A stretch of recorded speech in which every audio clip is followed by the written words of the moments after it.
So I'm very pleased to welcome Dan Villeneuve, who's a research toxicologist with the United States Environmental Protection Agency's Office of Research and Development. Dan received a BS in Water Resources and Zoology from the University of Wisconsin-Stevens Point and a PhD in Zoology and Environmental Toxicology from Michigan State University. Dr. Villeneuve has over 20 years of experience conducting freshwater ecotoxicology research. Presently, his research is focused on the use of new methods to characterize and evaluate hazards posed to fish and wildlife from organic contaminants. This has included the use of biological effects-based tools to monitor contaminants of emerging concern in the Great Lakes and other freshwater systems. Dr. Villeneuve has published over 180 peer-reviewed papers in the field of ecotoxicology, and his work has been recognized with over 20 US EPA Scientific and Technical Achievement Awards. Please join me in welcoming him to this year's conference. Dan, it's all yours. All right, thank you, Sarah, for getting to open up this conference. Really great to be here and great to be able to talk about some of the work that we've been doing related to risk-based screening of emerging contaminants in the Great Lakes Basin. As mentioned, I'm an ecotoxicologist. It was really refreshing to hear Congressperson Casten discuss the central dogma of toxicology. As an ecotoxicologist, I study the effects of contaminants on living organisms, including ecosystems. But I find that a lot of the general public, including my family and relatives, don't really understand a lot about what ecotoxicologists do. They can just kind of know that we're scientists that somehow study pollutants in the environment. So you go home for Christmas or the holidays, you get a lot of questions. For example, should I be concerned about this bisphenol A stuff that they're finding in water bottles? And I read this article about 6-ppd quinone killing coho salmon out in the Pacific Northwest. Is that an issue here in the Great Lakes region? Is that why I'm not catching fish from my favorite trout stream? Or, I've heard saw something on Facebook or Twitter about HHCD as this fragrance chemical. Should I stop using products that contain this? And so you hear a lot of these types of questions, and I think that's just sort of a microcosm of the questions that our resource managers and regulators face on sort of a daily basis with regard to contaminants and stakeholders in these various systems. So, stakeholders want to know, are there threats to fish and wildlife or the ecosystem services that Great Lakes or other freshwater systems are providing? People trying to understand what's a safe versus unsafe levels of these contaminants in the environment and our use of the products that contain those contaminants. What kinds of effects might we expect to see in relation to these contaminants and what areas are most likely to be impacted? And then ultimately, how should we invest our limited tax dollars and resources in trying to address the various challenges that we face, recognizing that there are also issues of public health and public safety and many other issues that we have to make public investments in. And so one of the areas that's been recognized, of course, is that the Great Lakes do have a lot of societal benefits associated with them. Congress has invested in Great Lakes over the last 10 plus years now, investing over $2.7 billion in Great Lakes Restoration Initiative, funding well over 5,000 projects all across the Great Lakes, everything from small research and outreach sort of projects to large-scale remediation and restoration projects. And that work is really being conducted under 4 major focus areas. One, focusing on cleaning up Great Lakes areas of concern, dealing with the AOCs and toxic substances in the Great Lakes. Second focus area, focusing on controlling invasive species, work toward preventing runoff, particularly of nutrients that lead to conditions that promote algal blooms, and then finally restoring and protecting native habitat and native species, all to basically inform science-based management approaches to achieve the long-term goals of providing the benefits that are associated with these Great Lakes ecosystems. And so what I'm going to be talking about today is part of that overall Great Lakes Restoration Initiative effort, but is a rather small piece of that overall effort. As noted, there are lots of different focus areas and things involved. The work that I'll be talking about falls under focus area 1, so toxic substances and areas of concern. And actually one objective under goal 5, which was to identify sources and impacts of new toxics to the Great Lakes and provide information and devise effective control strategies. And so it's really a step away from the traditional monitoring of persistent bioaccumulative type contaminants like dioxins, PCBs, mercury, and so on that have been monitored in the Great Lakes for a very long time, and really starting to take a prospective look at some of these emerging contaminants, which ones are of concern, and what types of management action might be needed. And so under this objective, there are a wide variety of partners across various federal agencies, as well as academic partners that really started out as a number of independent projects. They're all funded through the Great Lakes Restoration Initiative, loosely coordinated through the Great Lakes National Program Office, but largely operated as independent projects over the first action plan, which spanned from 2010 to 2014.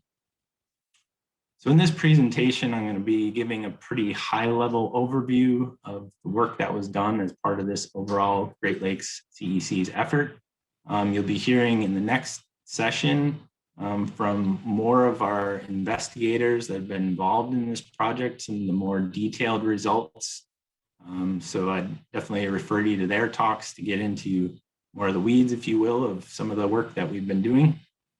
But I want to start out with just an overview of some of the highlights and high points from our initial 5 years or so of Great Lakes CEC's research. I want to start out with work that was done by the USGS Upper Midwest Science Center. And really, the goal they set out to do was kind of do a surveillance of what emerging contaminants are we actually seeing in the Great Lakes system. So they did an extensive survey of Great Lakes tributaries, 57 different Great Lakes tributaries surveyed for organic contamination, another 29 tributaries that were examined for the occurrence of microplastics, and additional sites across 8 watersheds that were looked at in terms of potential microorganisms and viral type pollution. And what we see is extensive occurrence of various types of emerging contaminants across these Great Lakes systems. So over 60% of the tributaries that were surveyed had detectable concentrations of insecticides, over 40% PAHs, herbicides, flavors and fragrances, and 30+%. Similarly, across, we're looking at microplastics. Every sample that was surveyed in the Great Lakes had plastic particles associated with it. In general, fibers were the predominant sort of microplastics, but 17% of the samples had fragments. And then we also, or the USGS effort, also detected both human and bovine viruses. And the thing you'll note across all these types of contamination is that all of these could be associated with human activities and human land cover. So saw much greater concentrations of organic contaminants in urbanized areas, certain compounds associated with agricultural activities, for example, being more dominant in the summer, compounds associated with commercial products and sort of down the drain chemicals coming to more prominence in the winter, but also things like microplastics and viruses and so on, directly associated with human use of the surrounding land areas. In addition to the USGS effort, the NOAA Mussel Watch program was engaged in the CEC's research. The NOAA Mussel Watch program has been involved for many decades in monitoring for persistent organic pollutants that bioaccumulate in mussels. And so they serve as good sentinel organisms to monitor our coastal areas.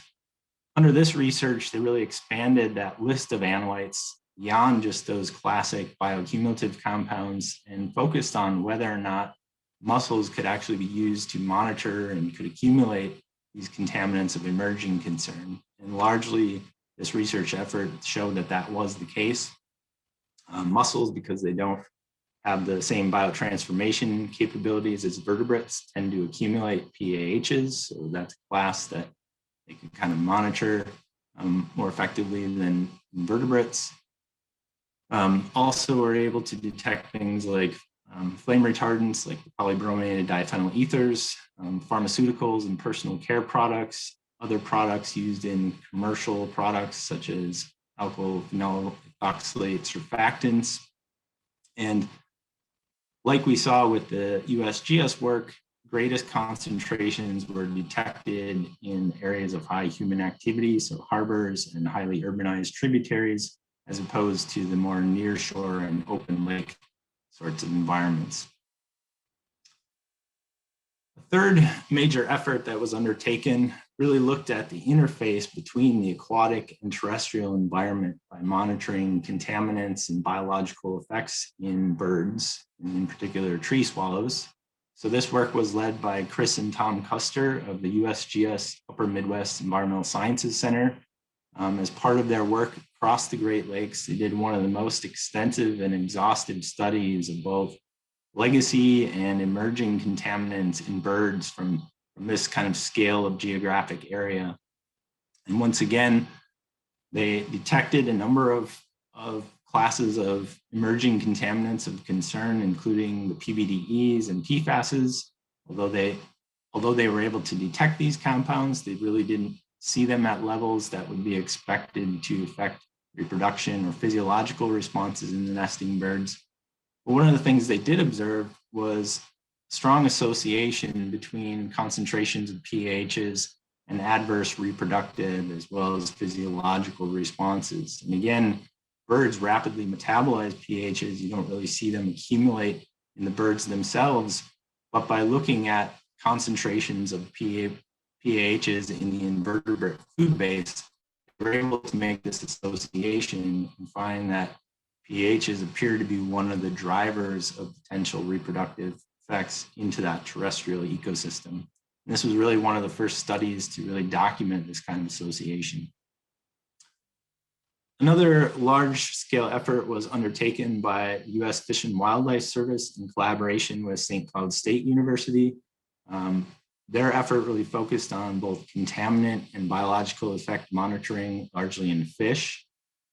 Based on their analytical monitoring, looking across different systems in the Great Lakes, they developed clusters of contaminants, so co-occurring contaminants that they see frequently in areas associated with different land use, whether that be urban or agricultural.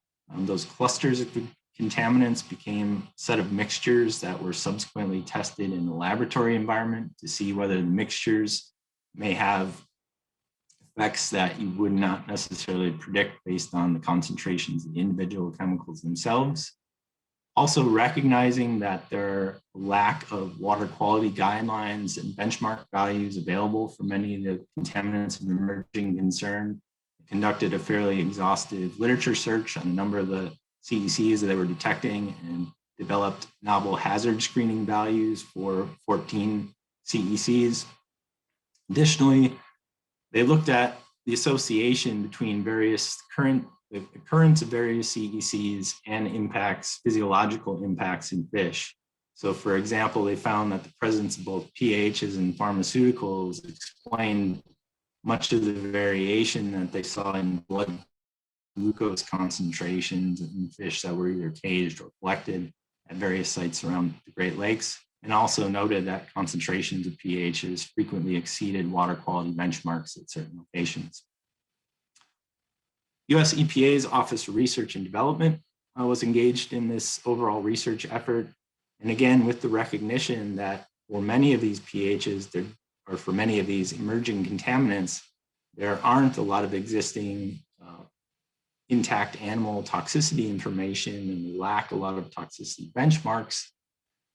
EPA's Office of Research and Development really looked at how we could utilize new toxicity data streams emerging through high throughput screening programs like EPA's ToxCast program, and how we could leverage that information to get a handle on whether the concentrations that we're detecting in Great Lakes environment would potentially be associated with biological effects. And so we piloted the use of exposure activity ratios that compare concentrations measured in environmental samples to concentrations and potency in a variety of different in vitro assays that are looked at in these high throughput screening programs. So this looks at the ability of chemicals to bind to specific receptors or inhibit enzyme activities or alter gene expression, change hormone concentrations, and so on. And then we can use these exposure activity ratios to then relate that to potential effects that those physiological and molecular and cellular level perturbations could have on exposed organisms. And in collaboration with USGS, we took this fairly simple concept of calculating these ratios and developed a software tool that allows you to input your monitoring data for hundreds of different chemicals and calculate these ratios against hundreds of different assay responses from this ToxCast high throughput screening program, and then visualize that data, be able to visualize it both spatially and relative to different effect benchmarks so that you could effectively prioritize both sites, chemicals, as well as the types of biological effects you might see at different locations. This particular work was focused on kind of the tip of the iceberg. So the chemicals that we were detecting through our environmental monitoring, but we also know that there are many contaminants that are biotransformation products, degradation products, and so on.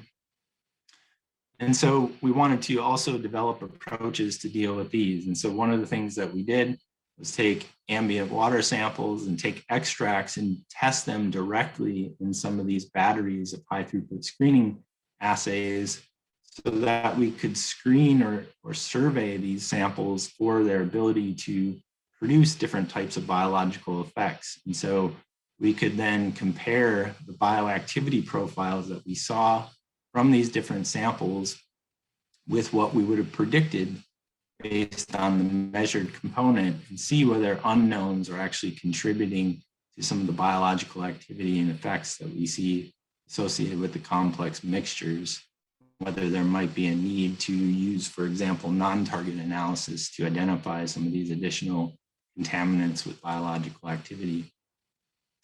We also developed a number of novel monitoring equipment and strategies. For example, a series of low-cost, time-integrated composite sampling devices were developed that could be deployed directly along with caged fish in a site-specific manner and would basically collect a time-integrated water sample at the same location and over the same period of time that fish were exposed, so we could more directly couple the contaminant monitoring with various measures of biological effects to look at covariance.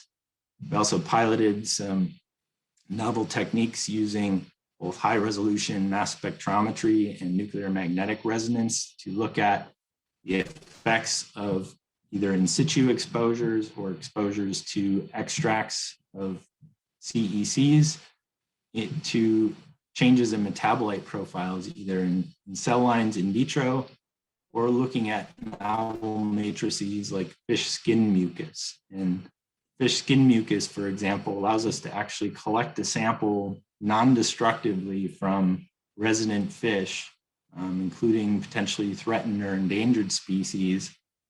And based on metabolite profiles, get insights into both what chemicals they're being exposed to based on biotransformation products found in the mucus, as well as the potential effects based on the types of metabolites that are changing and what pathways they're involved in.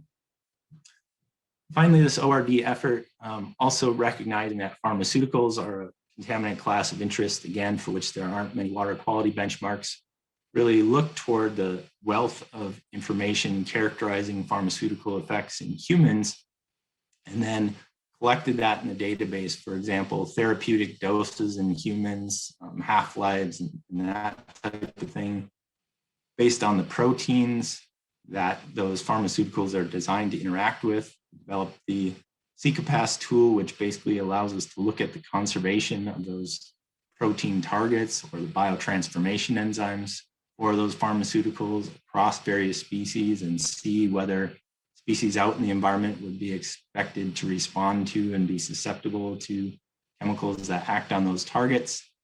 We coupled that with emerging information from the Adverse Outcome Pathway Wiki that could link these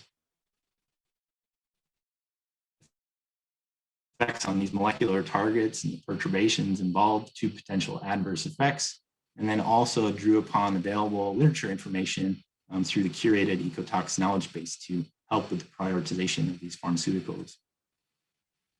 And finally, colleagues at the Army Corps of Engineers Engineer Research and Development Center utilized transcriptomics-based approaches to look at the response of the whole genome of fish that were exposed at various Great Lakes sites, and then examine the covariance between alterations in gene expression and contaminant concentrations. And so, for example, we found in the Maumee and Detroit River areas of concern, for example, that PAHs were the class of contaminants with the greatest covariance with the gene expression changes they were detecting. And the gene expression profiles themselves were associated with effects like onset of fatty liver, as well as expression of genes linked to tumor formation, which is a beneficial use impairment of concern at a number of these sites. And so really, over this initial effort in 2010 to 2014, under Action Plan 1, this was a really productive research effort that yielded over 50 journal articles, a variety of published reports, official data releases, and a variety of publicly accessible tools. But at the end of the day, the question was, well, still, so what? What could we really bring to managers in terms of important effects that we're seeing in the Great Lakes and adaptive management? You know, what could we tell the relatives around the dinner table in terms of which of these chemicals were really important that we needed to focus on? And unfortunately, after those first 4 years and 50 plus publications, you know, each of us just looking at our own data and our own projects, you sort of get the same feeling you get looking at one of those 90s 3D prints. You know, you kind of feel like there might be something there, but it's a little hard to bring it into focus. You see that your individual lines of evidence are leaving some considerable uncertainty as to what effects these contaminants might have, what the priorities might be. And really, there was a need to take in multiple lines of evidence to really see what kinds of patterns would emerge. And so several years into the project, there were various studies, a report that looked at these patterns that emerge as you look across the various studies. And one of those that maybe picked up on as I went through some of the highlights, but PAHs were definitely a contaminant class of concern. And you know, you can argue whether they're really emerging contaminants. They've certainly been an issue for many, many years, but they're a current, a current issue. There's current loadings of PAHs. They have widespread detection across the Great Lakes Basin. They frequently exceed water quality benchmarks. There's evidence for uptake into organisms, both through the mussels and the invertebrate food base. And there's association with both reproductive failure in tree swallows, as well as physiological effects in both mussels and fish. And ultimately, through some really great work by USGS, able to point toward a potential source of a lot of the PAHs, high concentrations of PAHs in these systems as coal tar sealed pavement. And so this was a span of evidence. You could really see evidence for exposure, evidence of potential effects, and a source that you could go after from a management perspective to try and reduce the impact of this particular class of contaminants. Now, these patterns weren't quite as clear cut for all the different types of effects that we're looking at. So, for example, looking at estrogenic activity, we had a small subset of sites where we had both chemical analyses along with cell bioassays and caged fish results, looking at estrogenic activity. And in those cases, we although we were detecting some estrogenic chemicals, basically could identify that the impacts were pretty localized directly around wastewater treatment plant discharges, and that moving away from those discharges, we didn't really see much effect in the biota. But we also had a number of sites across the different tributaries that have been surveyed that just chemical surveillance alone indicated that these total concentrations of estradiol equivalents might actually be exceeding levels of concern relative to biological effects. But unfortunately, we didn't have either the biological measurements to couple nor set reference value for total EEQs that would be of concern. And so this was a little bit more uncertain. And so it really reflected the fact that the recent independent efforts. And so even though you could see a picture maybe starting to take shape, the pieces that we had, the different lines of evidence didn't necessarily fit together in terms of the analytical schedules they were using, particular sites at which samples were collected, or times of years, different toxicity benchmarks that were being compared to, and the different reference sites or conditions. And so based on that, as we moved into planning under Action Plan 2 for this next period, we really brought all of these project teams together, sat down around the table, and planned out a coordinated and integrated effort to look at these CECs over the subsequent 5 years. And so that plan basically was composed of 3 different strategies. One focused on testing some of the priority contaminant mixtures in the laboratory. I won't focus on that much today. Looking at across the broad sweep of Great Lakes tributaries and coupling, in this case, contaminant monitoring with biological effect monitoring, and then conducted several integrated assessment case studies where we really tried to bring all these different tools, approaches, experimental models together at specific sites to see how these multiple lines of evidence could be combined to really provide an assessment on a site-specific basis. So as part of the surveillance program, the goal was really to look at both season to season and month to month type variation across 10 sites across the Great Lakes that were monitored uniformly. We had another additional 6 to 8 sites that were selected, targeted each specific year based on a particular contaminant class of interest. So we focused on pesticides in 2016, polycyclic aromatic hydrocarbons in 2017, and pharmaceuticals in 2018. And as I mentioned, we used both targeted and untargeted biological effects measurements coupled with that surveillance so that we could more tightly relate biological effects to the contaminants that we're seeing. So I'm not going to have time to go into a lot of the details, but I would refer you to Austin Baldwin's presentation tomorrow. He'll be talking about prioritizing organic contaminants concern from sediment in the Great Lakes. And this really work that came out of that surveillance effort.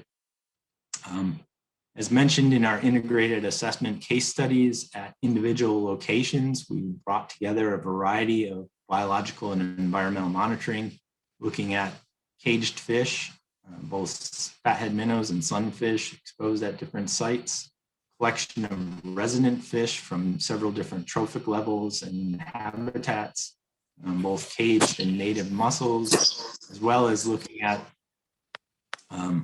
both resident birds and their eggs and diet. And then finally collecting, again, water, sediment, and contaminants collected via passive samplers. So really kind of a broad suite of tools to monitor the contaminants. And in terms of the biological effects, really spanning from molecular level impacts up through changes in histology, behavior, effects on the individual, and even through modeling potential population level effects. We really employed both untargeted monitoring tools like multifactorial assays or transcriptomics that could be used for hypothesis generation, as well as in vitro assays and specific endpoints linked to adverse outcome pathways that we could use to test specific hypotheses at these sites. And so these case studies were conducted in the Maumee area of concern near Toledo, Ohio in 2016 and 2017, focusing on pesticides and wastewater indicators.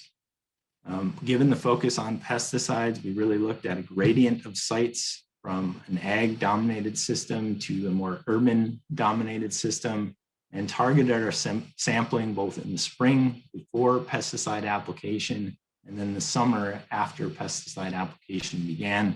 And again, did this coordinated sampling and analysis. In 2017 and 2018, our attention was primarily focused on the Milwaukee estuary area of concern. In 2017, the focus was on wastewater indicators and pHs, and in 2017, with the focus on pHs, we focused our attention on a lot of urban streams and urbanized sites, whereas in 2018, with greater emphasis on pharmaceuticals, we added several wastewater impacted sites farther outside the immediate urban Milwaukee area. And Aaron Maloney will be presenting some of the results from that Milwaukee integrated assessment case study in the next session. So where are we at in terms of analyzing results from phase 2? Well, we have a variety of integrated analyses that are ongoing. One of the major advantages that we have in this more coordinated approach is that the data coming from all these different efforts and project partners are now being organized into a relational database. And that allows us to more easily and readily query that data that we've collected by specific chemicals, specific sites, various watersheds, the sample type collected, the type of biological endpoint. That's really facilitating a more comprehensive and integrated analysis of these data. And so right now, we're focused on these integrated analyses to do a risk-based prioritization of individual CECs, which I'll talk about a little bit more in subsequent slides. We're also looking at covariance with biological effects, as we've done in previous years, but now with greater ability to connect those two things together through co-located sites. Do a more extensive analysis of estrogenic activity coupled with exceedance of total estradiol equivalents to really look at whether there are potential estrogenic effects at some of these sites. And then also doing a more extensive evaluation of the potential contribution of these unknowns to the types of biological effects that we're observing in the system, and again, to inform whether non-targeted analysis for additional chemical classes. So with the time I have remaining, I just wanted to focus a little bit on some of the contaminant prioritization work that we've been working on over the last year or so. Again, taking a risk-based approach where we compare the concentrations detected in the environmental samples against concentrations known to produce either adverse biological effects or just produce some type of biological activity, depending on the availability of different types of benchmarks. So under first two action plans of the GLRI, we've detected over 830 different organic contaminants in the Great Lakes systems. And our general approach then has been to identify what matrix those were detected in, whether it's water, sediment, tissues, look at the frequency of detection among different sites based on the percent of all samples that were evaluated, and then calculate and estimate the distributions of the chemicals detected, both in terms of maximum as well as median and the overall distribution of the concentrations we're observing.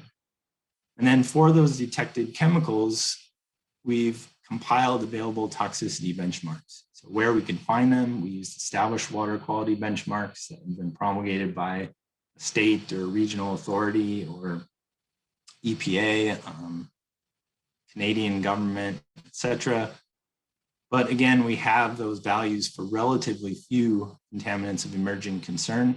So we also look to the literature, drawing from literature-based benchmarks captured in the Ecotox knowledge base, basically categorize those into both adverse effect endpoints, so where there are clear effects on survival, growth, or reproduction, or alternative endpoints where we're measuring biological effects that aren't necessarily adverse. These would be things like physiological, biochemical changes, changes in gene expression, changes in behavior, those sorts of things. And then similarly, where we lack these benchmarks, utilizing these new data streams from the ToxCast high throughput screening program and these exposure to activity ratios. And finally, where we lack those, resorting to QSAR estimates of toxicity so that we could apply this risk-based prioritization framework to bin these chemicals. So in approaching this, we've taken a two-dimensional prioritization approach, where on the y-axis, we basically have our toxicity quotients or exposure activity ratios comparing concentrations we're detecting with the concentrations that produce biological effect. And on the x-axis, basically the frequency of detection across the samples we monitored. So the contaminants of greatest concern would be those that fall in this upper right-hand corner, where we have frequent detection and those levels are exceeding concentrations that produce toxicity or biological effects. We have another group that maybe are frequently detected, but for which we have no hazard benchmarks. These are being prioritized for additional effects assessment. And then likewise, contaminants that we have evidence that they're exceeding toxicity benchmarks, but we might only have a few samples in which they were analyzed. These would be prioritized for additional exposure assessment across the basin. So I'm going to be focusing here on the prioritization that we've done for the CECs detected in water. So out of those 830 or so chemicals detected, about half of those were detected in water. And so this is kind of the most straightforward prioritization because most of our toxicity benchmarks are water concentrations. This is just showing the results of our prioritization based on the benchmarks, toxicity benchmarks derived from the Ecotox knowledge base. The first thing you'll see here is that for well over 60% of the chemicals, they fall into kind of the low priority bin where relatively low frequencies of detection and they're not exceeding concentrations that might have been reported to produce toxicity. That's true even with the application of various application factors related to data availability, as well as things like persistence and bioaccumulation. But we do have a small percentage of these compounds that are identified as high priority. They're frequently detected, they are exceeding toxicity benchmarks, and so these would be targeted for finer detailed risk assessments, as well as additional potential monitoring and management action. Got others identified and priorities for effects assessment, toxicity benchmarks, but only at a relatively small number of sites. And so these could be prioritized for site-specific point source type evaluations. This shows a similar example from prioritization based on ToxCast, based on exposure to activity ratios and the frequency of exceeding an exposure activity ratio of 0.001. We can see here once again, over 68% of the chemicals fall into this low priority bin. But here we see our high priority chemicals for which they certainly warrant some additional follow-up. Look at what pathways are being impacted, what potential adverse effects might be involved. Also some that there are potential site-specific concerns to follow up on. Even with these various types of benchmarks derived from either literature or ToxCast, we still have over 30% of these contaminants that were detected in water for which we have no empirical toxicity benchmarks to compare to. So in this case, what we're really doing is prioritizing these chemicals for benchmark derivation based on the frequency with which we're detecting them in the Great Lakes. So the most frequently detected compounds here would be prioritized for the collection of some additional toxicity data, largely through some of the newer high throughput methods to give us an initial impression of what the situation might be. And finally, as I mentioned, in the case of pharmaceuticals, those actually constitute a fairly large proportion of those chemicals for which there were no existing aquatic toxicity benchmarks. So we utilize that pharmaceutical prioritization framework. For example, can look at the ratio of the concentrations detected relative to concentrations that are used therapeutically in humans as an indicator of their biological potency. And again, look at the frequency of detection across different sites to prioritize some of these pharmaceuticals that may deserve additional follow-up and scrutiny. And so taking this overall approach, utilizing the available toxicity benchmarks and comparing the different concentrations, we really largely completed that effort for the water.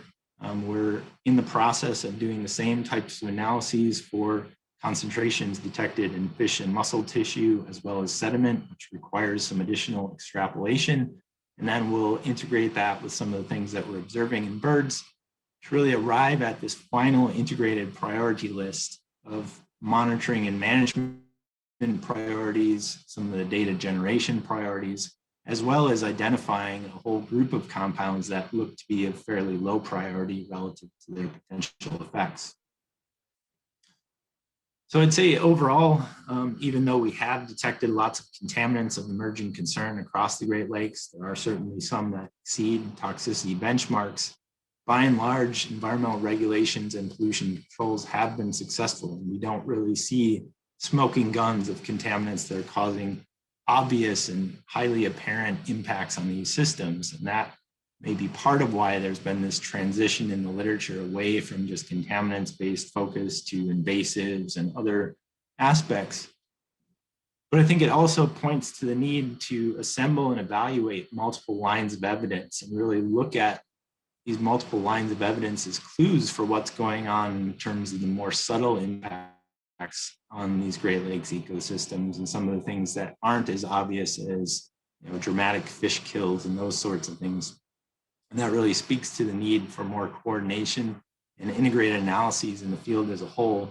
And so this emerging contaminants in the environment conference that we're all participating in over the next couple of days is a really great opportunity to reach out and develop partnerships and identify these complementary lines of evidence and complementary tools and efforts that can really help us to put the pieces together and connect the dots in terms of which emerging contaminants are really concerned and what the concerns are, and which we could relegate to the not very hazardous sort of category. And so with that, I just want to thank all the team members and partners that have been involved in this Great Lakes Chemicals of Emerging Concern research effort. Far too numerous to list them all here, but these are the various agencies and organizations involved. And I also wanted to provide contacts for the leads of the various research efforts that I described. Would welcome you to reach out to any of us. Reach out to me if you have questions, follow-up, or interested in the data sets, or have other data sets and information that could contribute to the overall effort. And thanks again to the organizers for the opportunity to present. Really appreciate it, and thanks for your attention. Thank you, Dan. That was wonderful. I know the biggest downside of a virtual conference is that you can't hear the applause that you should be hearing right now, because that was really great. Beth, we do have time for a question or two. Yeah, someone wants to know if atrazine, bisphenol A, or carbofuran are carcinogens. I don't know specifically whether they're carcinogens. Bisphenol A has been primarily a concern from the standpoint of endocrine disruption. The extent that it is an environmental estrogen may act as a carcinogen in certain populations. But because I'm an ecotoxicologist, we don't actually focus a lot on carcinogenesis. Even though tumors are a beneficial use impairment recognized in the Great Lakes, by and large, people aren't real concerned with cancer type effects in aquatic organisms anyway. And so it's just not an area that I've focused on a great deal. So unfortunately, I can't really address that too well. Reminiscent of many of the dinner conversations. And our last question, what new opportunities are there opening by the omics revolutions in genetics and HRMS to connect exposure and efforts as you see it? Yeah, I think there are really some great opportunities. I mean, really the omics allow us to take a much broader sort of surveillance mode as we look at biological effects, because we don't have to pick and choose necessarily the particular pathways or endpoints that we're going to monitor. We can really look at broad effects on the whole genome or the whole metabolome, and that really gives us the opportunity to see things that maybe we might have missed using more targeted methods. So I think that's one of the real advantages of sort of that non-targeted omics type approach on the biological side, and really the high resolution instruments that are allowing for non-targeted analyses really give us sort of that broader capability on the chemical monitoring side as well to, even if we can't quantify all those chemicals, at least be able to identify novel chemicals that are present in some of these mixtures and start to draw some associations with some of the other endpoints and effects that we're seeing. So I think these are somewhat transformative technologies. I mean, certainly you can get lost in the weeds of the data, and they're not at the point where a typical environmental manager could necessarily directly interpret the data. But I think they have an important role to play in contaminant monitoring moving forward. And I think there are some emerging applications of those types of technologies that will move them more into a regulatory use. For example, in identifying sort of lower bound toxicity estimates for some of these toxicity benchmark estimations, developing some high throughput methods to get some of those initial values before more detailed scientific studies and traditional toxicity tests are able to sort of catch up.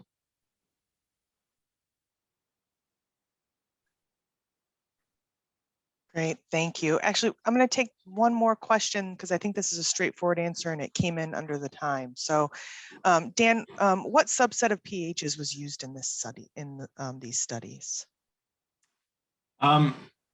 So in the basic surveillance studies, it was a subset that's included in the wastewater indicators analytical schedule. So many of them are kind of the classic priority pHs. There's not a lot of the alkylated and other sort of derivatives, but in the 2017 year that was focused on pHs, that used a much more expanded schedule that looked at a lot of the alkylated and methylated forms of these various pHs and some of the other less prominently studied pHs. So there's a pretty wide range. Okay. But definitely the 16 priority ones were the ones for which we have the benchmark data and could compare to a lot of the existing water quality benchmarks.